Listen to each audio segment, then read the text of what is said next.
السلام علیکم ورحمۃ اللہ وبرکاتہ۔ دوستوں، میں ہوں نصیب سعود قاسمی۔ آج ہم آئے ہیں ایک نئے ہیڈ لائنز کے ساتھ۔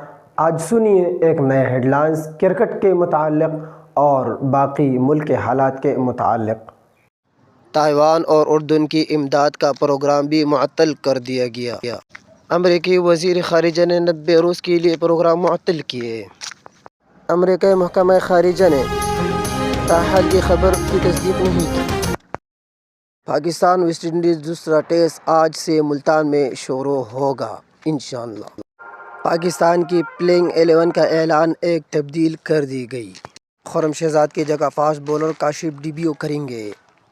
عاقب جاوید نے کہا اپنے فائدے کے لیے پچ بنتی چاہیے۔ عاقب جاوید نے کہا West Indies team spin pitch پر مضبوط نہیں ہے، اسپن وکٹ بنانے سے پیدا ہوا۔ فاسٹ بولر کاشف علی نے کہا دو ماں کی بیٹی کی دعا کام آئی، یہاں تک پہنچنے کے لیے بڑی محنت کی، کاشف علی نے کہا۔ فاسٹ بولر کاشف علی ملتان میں اپنا ٹیسٹ ڈیبیو کریں گے۔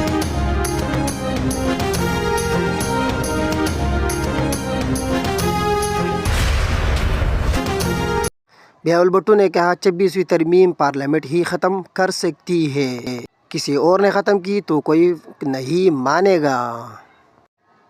یہ ترمیم پارلیمنٹ کے سوا کوئی ختم نہیں کر سکتا۔ بینچ کوئی بھی ہو، آئین کے تحت مانا جائے گا۔ ہماری وجہ سے بے کا قانون ختم ہو گئی، حکومت کو اتفاق رائے پیدا کرنا چاہیے، بلاول بھٹو نے کہا۔ بلاول بھٹو نے کہا شہباز شریف 5 سال کے لیے وزیر اعظم رہیں گے۔